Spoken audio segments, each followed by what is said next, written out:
10, he names his 12 disciples. He names off that there are 12 there, and he sends them to the city of Israel. And he says, "Go not into the ways of the Gentiles, and into any city of the Samaritans enter ye not. But go after rather to the lost sheep of the house of Israel." And he goes on to talk about providing nothing, no script, nothing for their to eat or anything. And if a house be worthy, let your peace be upon it. But if it be not worthy, let your peace return to you. And all these things. He's dealing with these disciples of the faith life. And as he does this, then he comes to this challenge, this exhortation. And he tells them, he says, "Behold, I send you forth as sheep in the midst of wolves. Be ye therefore wise as serpents and harmless as doves." You'll see the word, "be wise." And then you will see in verse 17 the word, "beware of men." So we see be wise and beware. And then we will find, as we look through this rest of this, we will find the word, or not the words, but the description of be willing. And so I'd like to preach on this thought today. Be wise, beware, and be willing. Be wise, beware, and be willing. So we find that he has sent his disciples out, and he is telling them to go and preach. I've noticed this, that these next verses, 16 and on through here where we're going to get to, through 39, he is kind of doing something and recap a little bit of what he said in these first few verses. Now he says, "I send you forth as sheep in the midst of wolves." But he had just told them in verse number 6, "Go to the lost sheep of the house of Israel." So he's saying, I'm sending you out to sheep that sheep, but you're the only ones that are sheep. They're actually sheep or wolves in sheep's clothing. And he's telling them, he says, "I'm sending you out to the sheep of the house of Israel, but they're actually wolves in sheep's clothing." There's a bunch of wolves in Israel, is what he's saying. They're out there, and they're going to attack you. Wolves. And then I noticed again, and when I was thinking about that, beware, I noticed something over there. Not just, we saw 5 and 6 having to do with them going out to not to the Gentiles, but going to the house of Israel. But he tells them, beware, because he says in verse 7, "As you go, preach, saying the kingdom of heaven is at hand." Beware, he's telling them, beware of men. Why? Because you're preaching a new kingdom than their old kingdom. A new kingdom with a new king. You need to beware. Because what we preach is not a kingdom like the world wants. What you're preaching, he's telling them, is not what the world wants to be king of their own life. Now, they did not like the King Caesar. They did not want King Herod. They didn't want those kings. They said, we want God to be king, but in reality what they wanted was God to be subject to them. They wanted to be their own king. Because when God sent his king, they did not like God's king. But he set his king upon his holy hill of Zion. And they said, but their people said, why do the heathen rage and the people imagine a vain thing? The kings of the earth set themselves, and the rulers take counsel against the Lord, against his anointed, saying, let us break their bands asunder and cast away their cord from us. God gave them a king. His king, the Lord Jesus. They did not want the kingship of God. That's what he was preaching. A kingdom. And we've said many a time, the kingdom is just D-O-M, dumb, if you do not have a king. It's just dumb. But I can tell you this. God was preaching when Jesus said, go preach the kingdom of heaven at hand. The Israelites said, we don't want Jesus to be king. We'll not have this man rule over us. We want to be our own king. And can I say that's the natural heart of man? And so as I look at this thought here, I want to look at this: be wise, beware, and be willing. Be wise, because it's dangerous. You notice we are His sheep, the sheep of His pasture.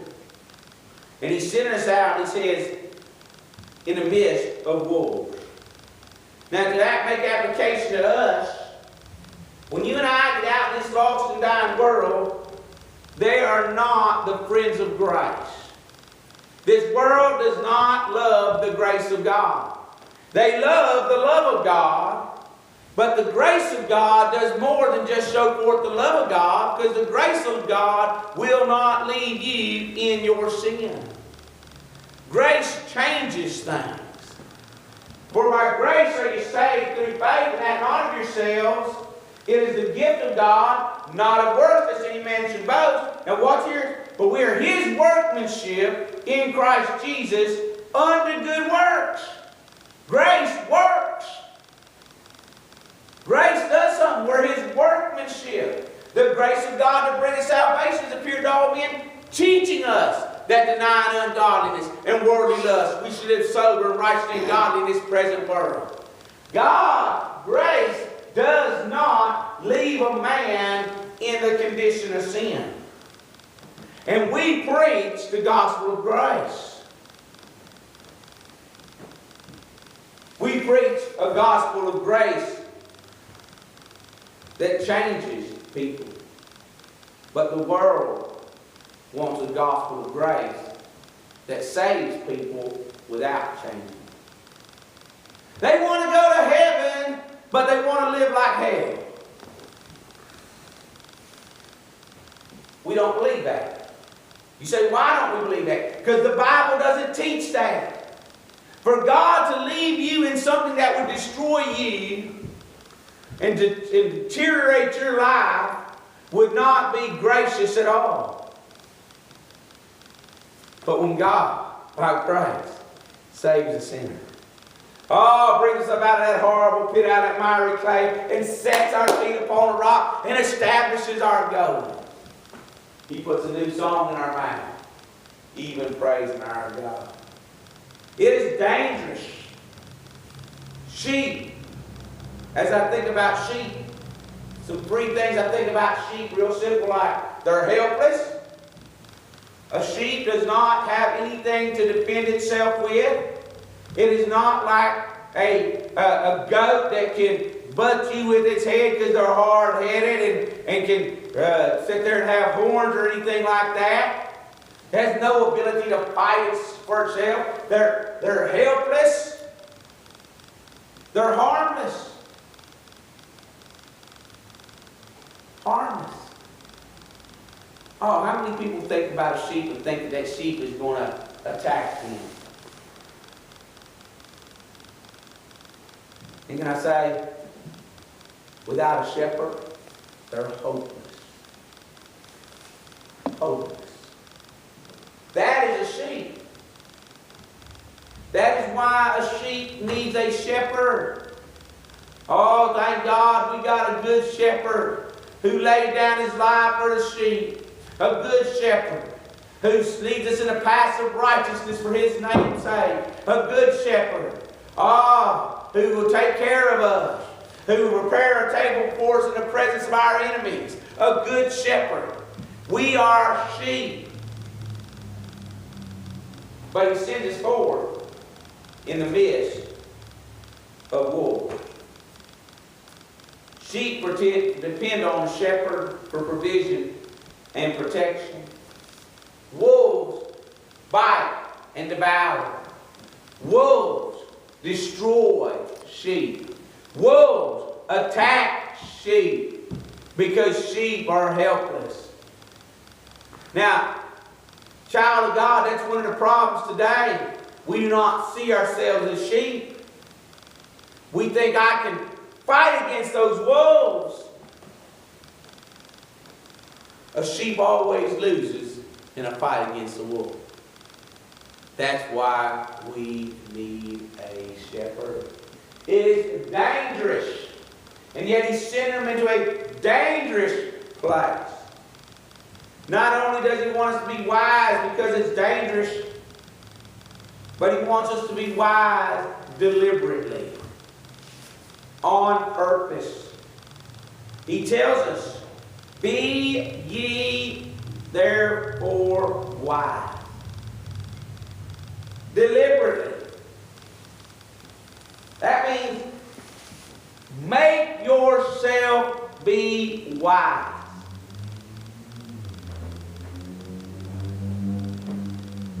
Our tendency is to confront things. Why? Because we think we're wolves. A wolf will confront another wolf. A sheep doesn't do that. So be ye therefore wise. You'd better be wise about this thing because you are a sheep. We are no match for that world. We're no match for the political world out there. We're no match for the lost world out there. We're no match for the perverted world out there. We need to be wise. As a serpent. What does a serpent do? A serpent searches for inroads, little cracks he can get in to be able to get where he wants to go. I still think about that day when we were eating breakfast in San Antonio, Texas, in a church, and it was flooded in San Antonio. Now it's normally dry there, and it's hot there. And there's lots of snakes, but the snakes normally stay in the low ground, in the dark ground. But we're eating breakfast in a fellowship hall at a little church.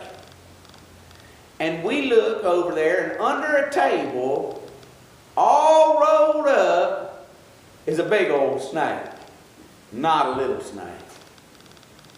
And we're saying, wow, we're on a hill. But all the stuff down the water, or down below, was flooded. We'd see, the first time I'd ever seen a sign saying, don't drown, turn around. First time I'd ever seen that on the highway. Talking about high water levels. Now most people don't think of San Antonio that way. Think of it as dry and barren land where no water is. But no, it wasn't that year. I said, how'd that big old snake get in this building? All it did was find a place that was big enough for it to slither in there. And God tells us to be wise as serpents. We need to use these wisdom. We need to think. We need to search out inroads. Now I'm going to give you one inroad we have in politics. We got Brother Matthew Barnes. He's as wise as a serpent, harmless as a dove. Why? Because he looks for inroads to reach people with the gospel. And if they get reached with the gospel, what happens? They change their political mindset. I didn't say they changed their political party. They changed their political mindset. Because a saved man thinks abortion's bad. A saved man thinks things that are vile are vile. Thinks wickedness is wicked. Thinks all men are created equal, but not all men behave equally. A saved man thinks that way. A lost man doesn't. A lost man thinks, oh, this group here, and this group here, and this people here, and this people here, and starts trying to play political maneuver. A Savior, see, he's wise. He finds inroads to reach people with the gospel. Because our job, let me just give you this, our job. Our job is not to change their political views on things without changing their heart toward those things. It's not to force them to conform. It's to convert them to Christ. And if they get converted to Christ, they will conform to the image of God. Why would that happen? Because He says He conforms us to the image of Christ. Our goal is to convince them and convert them. We're to take wolves and convince them, convert them to where they become sheep. And therefore they'll think like sheep. We're supposed to be searching for inroads. Wise as serpent. We're supposed to be safe to entreat.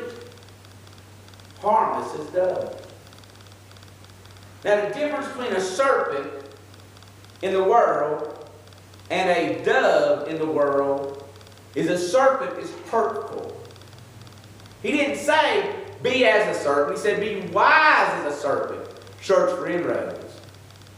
If he had said, be as a serpent, that would have meant go in and attack, poison things. That's what serpents mean. But he said, be wise as one. But then he said, be harmless as a dove. Doves are harmless. See, what we've got, our message is a harmless message. It's a helpful message. The dove is a picture of peace. The dove is the one that would not fly out there and find a dirty old thing to land on. Oh, no. Looking for someplace peaceful. That's a dove. So he tells us, be wise. Be wise as a serpent, harmless as a dove. Let me just ask you this question. What is the difference between Christianity and the creatures of this world? Do we have a message of, do we have a peaceful, easily entreated way of coming about among the old people? Even when I call my political the political offices of our people, I always try to say something lighthearted. You know why? Because I want them to know, listen, I'm against what you're saying and doing, but I care about you. I tell them, say, listen, I certainly appreciate you. I don't agree with you. And then I tell them, I said, I'm glad you got that job and I don't, because I wouldn't be able to take being people getting a rant going all day long and having to hear all of our complaints. I said, I don't like that stuff. I said, so I appreciate you. I try to make them feel like what's true now. So it's not just to make them feel like, but let them know, listen, I care. I'm not just concerned about my own agenda. I have one that I think of. But no, I want you to know I care about you. Do we act the same with the same vitriol as the world does? Are we wolf-like or are we sheep-like? Do we listen to answer or do we listen to learn? There's a big difference. Sometimes we're thinking of an answer before we even hear the question. We're ready to debate, and God hates the spirit of debate. That's the hate crime of America, is everybody wants to debate, argue, fight. God hates debate. Not debate class. I'm talking about that spirit of, I'm going to debate with somebody. I've got to argue with somebody. You ought to have a stand, and you ought to be able to stand firm on it. But it should not be so that you can argue with somebody to prove your point. You ought to be proving our point by looking for inroads to show them exactly what we've been trying to say. Be wise. Be wise. Not only be wise, though, beware. Beware of men. I see three groups of men that we need to beware of in this portion of Scripture. There's the group I call leeches. There's the group I call leaders. And the group I call loved ones. Leeches, leaders, and loved ones. We need to beware. He says beware of men. I would deal with the leeches real simple like. For they will deliver you up to the councils, and they will scourge you in their synagogue. They are the ones who will look for you, any flaw you have, to get you. They're the ones who will be they'll have a great place down the road they can get a cake at for their vile party. Whether it be that they want to put a flag on there that represents racism according to most Americans, or wants to put two people doing things that they ought not be doing on there, on that cake, or wants you to put Bob and Tom getting. That's one of them shows on the radio. I'm not going to talk about Bob and Tom. They're a rock and roll group, but they're not a group. I'm not trying to put them down. I'm trying, because somebody might take that wrongly. I'm not calling them sodomites. I don't know if they are or not. But so Bob and George, and they say, "Happy anniversary, Bob and George. You boys are the greatest." And you say, "Oh no, I can't do that. I'm a Christian. I don't want to be part of that, decorating that cake that way." And they're looking for that. There's a great cake shop right down there at Walmart. They wouldn't go there. They go to your little cake shop. Why? Because they're leeches. They're looking for something to grab a hold to push their agenda, to make them some money at the same time, to get something out in the open to where they can destroy Christianity.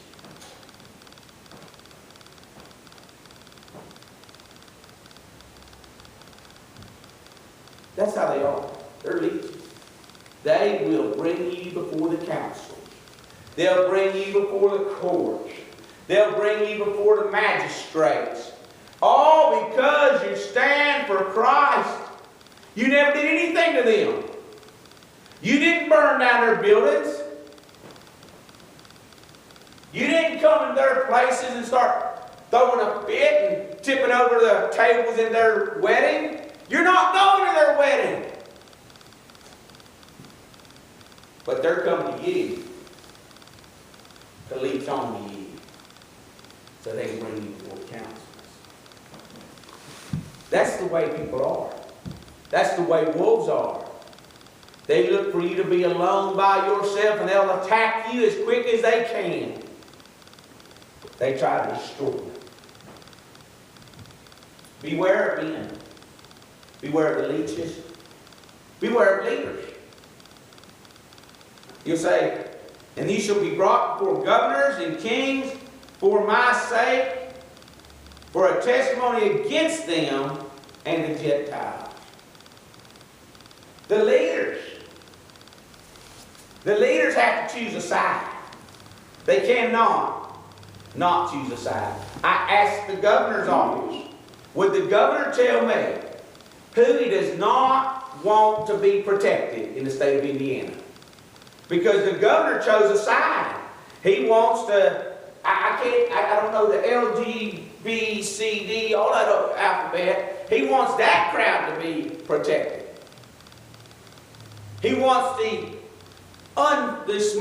racial crowd to be protected.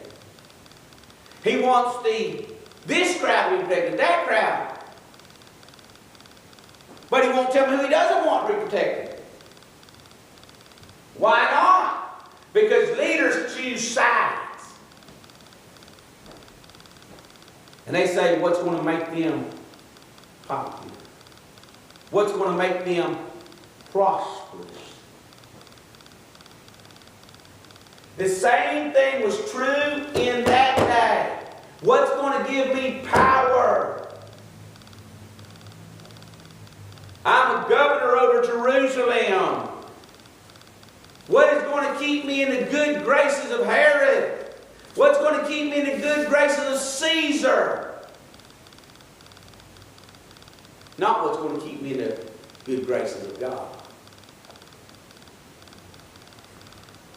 Beware of leeches. Beware of leaders. Then I see this one, it's the saddest one of all. Beware of loved ones.